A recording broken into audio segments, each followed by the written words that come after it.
I'm going to win. Donald Trump talks like a frontrunner despite a poll showing him in an unfamiliar position in Iowa, trailing behind Senator Ted Cruz. He'll never get anything done, and that's the problem with Ted. Plus, talk about a missed opportunity. Immigration officials reportedly don't even look at social media profiles when reviewing fiancé K-1 visas. Guess what they may have found if they looked at hers? It's a packed hour of politics, fighting terrorism, and some fun on the street. You may have a black belt, but at the end of the day, if he's got a gun and you got a black belt, who wins? The gun wins, and that's why I'm for people having legal gun and rights. And therein lies the rub. Justice starts now.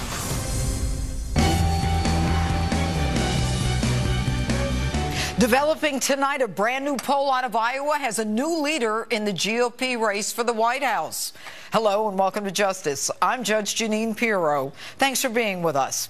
A Fox News poll today shows Ted Cruz now in the lead with 28% of likely Iowa Republican caucus goers, and Donald Trump right on his heels with 26%, a 2% margin of error distance. Corey Lewandowski, Donald Trump's campaign manager, joins me now for his reaction. Welcome. Thanks for having me. This is one of your rare interviews. It's nice to have you here. Great to be with you. Good. All right. Let me ask you, you saw the poll, and there, of course, is this Des Moines Register poll out this weekend that has Cruz up by 10 points over Trump. However, you look at it, Ted Cruz has the lead in Iowa. First time for these candidates. Is your man in trouble? No. So, look, let's look at the polls. CNN was out with a poll this week that shows Mr. Trump up 13 points, 33 to 20. That's on Monday. I find it hard to believe the Des Moines Register has a change. In Iowa, you're saying? In Iowa. CNN's poll in Iowa has Mr. Trump up 13 points, 33% to 20% over Ted Cruz. Do you think any of this is a reaction to what happened with Donald talking about the ban on Muslims who are not citizens? No, I don't think so at all. I think the people of Iowa have gotten to know Mr. Trump very well. He has broad support there.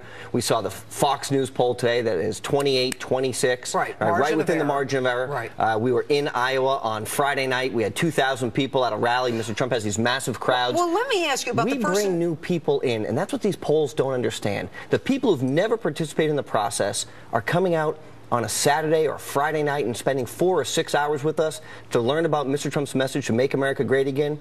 The pollsters don't want to take those into account. They don't take those. They don't call those people and say, "Hey, you've never voted before." You know, this Des Moines Register poll. Am I correct that Donald, a few weeks back, trashed that newspaper actually before they took the poll? Well, so here's the thing: the Des Moines Register, we have not credentialed as a media outlet for the last 5 months of this campaign because they wrote an editorial at the very beginning that said Mr. Trump didn't have a right to run for president.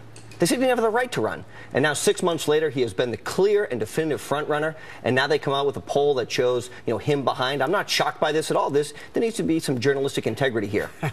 Okay, let's talk about Iowa. Okay, people think the Iowa caucus is important. 6 out of 10 people in Iowa, by the way, think that climate change is a hoax. And more than half want mass deportation of illegal immigrants. All right? So Cruz's immigration stance is not as tough as Trump's immigration stance.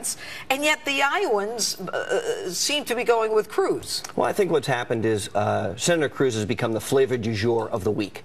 So I don't think a lot of people have spent a lot of time looking at his record. And look, on the immigration issue, Senator Cruz was in favor of increasing the H-1B visas by 500%, which is a job-killing scheme to American workers. So Mr. Trump has been very clear about putting American workers first. And I think as more people get to know Senator Cruz, they'll be able to make their own decisions on his record. You know, Ted Cruz, Senator Ted Cruz, was on Megyn Kelly's show this week, and she asked him about a comment he reportedly made that was apparently not on the record, but it was recorded, about Donald basically saying that he or people questioned Trump's judgment. And he said it behind closed doors, and when Megyn tried to get him to deny it, this is what he said. Take a listen to this. You deny doing it? And so what I will say is that the voters are making the determination for every candidate who has the experience and judgment to have their finger on the button, to be commander-in-chief, to make the hard decisions to keep this country safe. And what I can tell you, Megyn, is if I'm elected president, I will keep this country safe. All right, so he danced around it. He didn't answer the question. He didn't deny that he said it. Can we expect some fireworks when Mr. Trump and Senator Cruz are in the debate on Tuesday night? Here's what I think. I think the American people are tired of politicians who say one thing behind a closed door and then something else in front of the public. You don't get that with Donald Trump. You get the same Donald Trump every single time who tells exactly like it is. Now, maybe the American people don't always like it, but they know it's the truth. And so when he comes out and he brings up an issue like, we have these illegals coming across the border and it's time to build a wall, everyone said, boy, that's terrible and you can't do that. All of a sudden, the American people say, you're absolutely right. Let's protect our citizens. So, politicians, for the most part, are all talk and no action. And this is what's fundamentally wrong with Washington, D.C. These guys go behind closed doors. They don't get anything done. They can't get a deal done. And then they come out in front of the American people and say, boy, we did a great job for you. It just doesn't work. People are tired of it. But you know that at the debate, the media is going to gin it up. You know they're going to try to get Cruz and Trump in a battle. Look, they tried to do that with Dr. Carson. Donald does not back down. You know what Mr. Trump is? He's a counterpuncher. And every candidate who has attacked Donald Trump has gone down the polls. From Rick Perry to Scott Walker to you name it, right down the list. They've gone down the polls to Rand Paul. So I think what people have to understand about Donald Trump is he's willing to lay his vision out for America. And he's done that so many times on so many interviews. And to tell people what we need to do to fix the country. But if you attack Donald Trump, be prepared, because he's going to hit back, and he's going to hit back hard. Okay, final question. Governor Huckabee won the Iowa caucus in 2008. Former pastor, and religion clearly plays a very big role in Iowa. And yet what we hear is that, maybe Donald questioned the senator's religion. Does Iowa see, though, Ted Cruz as more religious than Donald, given their predilection to go with religious people? Well, I think Mr. Trump, if you look at the crosstabs in the CNN poll, he polls exactly even with Ted Cruz with evangelicals, evangelical Christians. It's a state that they've gotten to know Mr. Trump very well in. Now, Senator Cruz's father is also a pastor of some nature, and so, maybe he has a built-in advantage with that particular constituency, but I think when you get to know Donald Trump, it's more than a one-issue voter. All right, Corey Lewandowski, thanks so much for being with us tonight. And with me now is Republican strategist and chairman of the Republican political organization GoPac, David Avella. Good evening, David. You have long believed that Donald Trump will not be the Republican presidential nominee. Are we seeing the beginning of your prediction? Well, what we're seeing, Judge, is Ted Cruz has planned every day for this moment. And Ted Cruz, every decision they've made, including announcing at Liberty University, looking at Iowa caucus voters. And that's why you and I are now on our third round of why Republicans don't nominate outsiders. That if you look at what Cruz has done, he has a county chairman in every county, and not just Iowa, in Iowa, New Hampshire, South Carolina, and Nevada.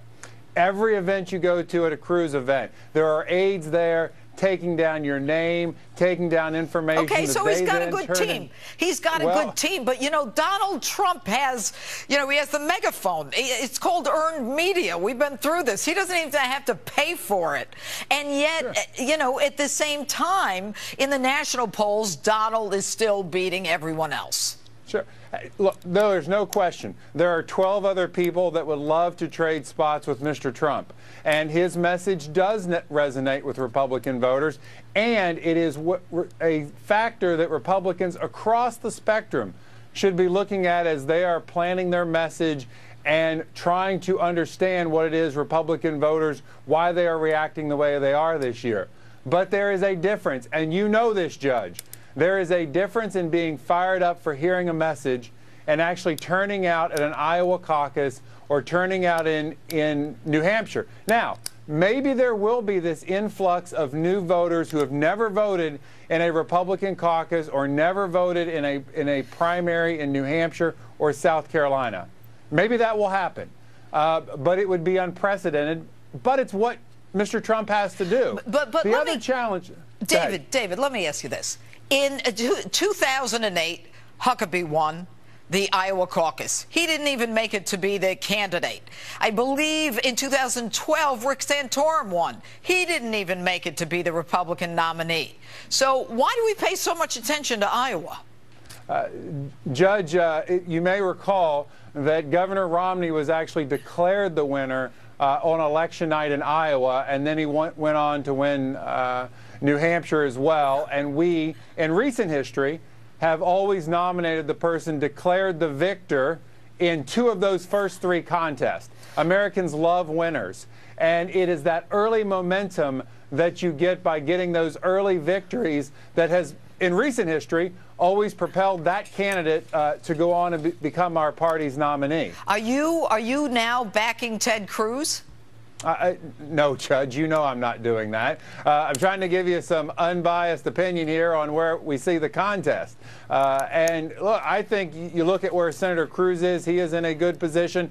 As I just said a few seconds ago, there are 12 other candidates that would like to trade positions with Mr. Trump and be where he is. Right. And Senator Rubio certainly is doing a good job at threading that needle of being having that anti-establishment message, having never been the favorite of the establishment, but also winning establishment support in many of the things he's done, whether it's taking on Obamacare or some of the American Dream success story that he's able to talk about. So, look, we have a healthy debate here. David, sure. David, 2000, they're telling me that in 2012 it was Santorum, but in Iowa, but that's neither here nor there. Let's talk about the debate this Tuesday. What do you expect to see? Now we've got Chris Christie is now on the stage.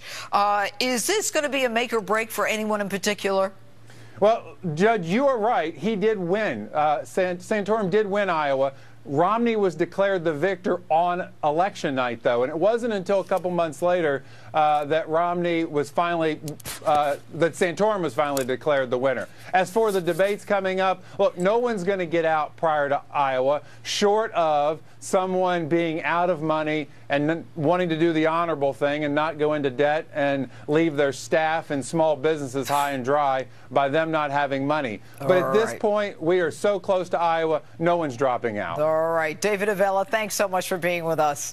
Judge, thanks. All right. And with me now is former advisor to Hillary Clinton's 2008 campaign and Democratic strategist Richard Goodstein. Hello, Richard. Is Hillary Clinton relaxing somewhere? We haven't seen her in a while. Where's she been?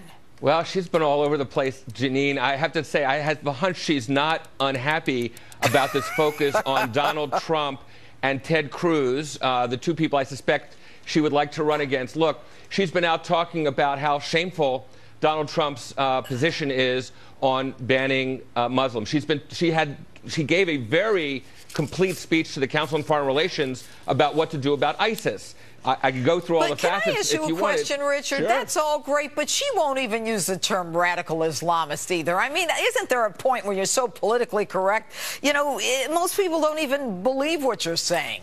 Yeah. So what she said in that regard, in that speech, is it doesn't really matter what we called Osama bin Laden. It mattered that we killed Osama bin Laden. Look, what she wants to avoid is getting dragged into the exact fight that ISIS wants to make this look like a Judeo. What makes you think ISIS is worried about us saying mean things about them? They wanted to kill us before we were even talking about them. The answer is this. Donald Trump, this morning with Chris Wallace, said we have to enlist Muslims. That was one of the few things I heard him say that I agreed with. How in the world are we going to enlist Muslims if we let all the Muslims in the U.S. and, frankly, abroad think they're unwanted here? That's not true. What he said was very clear, and that is Muslims who are not American citizens coming into the country, a temporary halt. He did not say we don't want Muslims here. He said he's in business with Muslims. What are you talking about? No, but remember he said not long ago we have to have a catalog, a list of all the Muslims in the U.S. So honestly, if you're a Muslim in the United States and you listen to Donald Trump's rhetoric, are you hearing somebody sort of welcoming you or kind of stiff-arming you? So let's assume that he's hurting people's feelings. I'm talking about Hillary Clinton right now. And what I'm asking you, and you know what? I want you to take a listen to this. After the president's Oval Office address to the nation last week, she said this in regard to the president's plan regarding ISIS. Take a listen. I was really happy that he made the address. I thought it was very important for him to address the nation. And, you know, I think his take on what needs to be done is close to mine. You know what's amazing about that sound right there is that 23% of this country thinks that the president has no clear plan for fighting ISIS, and 66% believe that 23% says he has a plan, 63% says he doesn't have a plan. So why would this country elect a president who agrees with a plan that we don't believe will work or is even a real plan? Hillary Clinton has laid out a crystal clear plan for ISIS, Jeanine. Give me 1 second. First, she says we have to attack them through the air with a coalition, incidentally, that makes the coalition of the willing that George Bush pulled together look like a joke. This one that Barack Obama's pulled together includes France, UK, Canada, and a bunch of Arab states, none of which were involved in the Iraq War. Second, we have to attack them on the ground, not with U.S. ground troops, because that's exactly what ISIS wants. And third, we have to frankly tackle them online. They now have a free shot through the kind of the virtual community out there, and that's something that she's been very clear we need to put clamps on. And frankly, the other thing she's saying is we do have to do something about gun control. I know that's not something that a lot of your viewers agree with, but the fact of the matter is, ask your friend Jim Comey, ask all your police chief friends whether they think it's better to have more people armed in this country or fewer. Well, you know what? I don't even have to ask them, and I'll tell you what. If you go to the president's own hometown, Chicago, the only people who have guns are the people who are the criminals. The only people who have guns are people who have them illegally. And the bottom line is that it's the murder capital of the country. So don't push that on us. This isn't about gun control. This is about ISIS, radical Islamists wanting to kill us. And she won't even call them that. And I don't think that that's going to help her get to the White House. Well, so the fact is she's called out exactly what the problem is. She says that these jihadists, we have to be defeated, not contained, have to be defeated. And she's laid out crystal clear, both domestically and internationally, how we go about doing it. And incidentally, if you listen to all the Republican candidates, not one of them takes a specific issue with what she's saying, other than the terminology. If that's the best they can do, excuse me, I think the voters are going to go with that. No, that's not the best they can do, because she even said, I agree with President Obama's plan. 66% of Americans say the guy doesn't have a plan. Well, she laid out her specific plan, and I think it's the kind of plan that the voters ultimately will agree makes a lot of sense. And frankly, I don't think really puts much daylight between her and anybody else running, but Richard, Republican or Democratic. We've got many months to discuss this. Thanks so much for being with us tonight. Thanks. All right. She wrote about jihad on Facebook. So why didn't immigration officials look at Tashfeen Malik's social media rantings before they let her into this country? Next, I talk live with a former FBI boss about what's not included in some visa background checks. Plus, where did all this violent extremism start and why? A prominent Muslim author is here to talk about that with me as well. Justice is back in a moment. But first, answer tonight's Instapoll question. Did Donald Trump help or hurt his front-runner status with his call for a ban on foreign Muslims, temporary ban on foreign Muslims? Facebook or tweet me, #Judge Jeanine.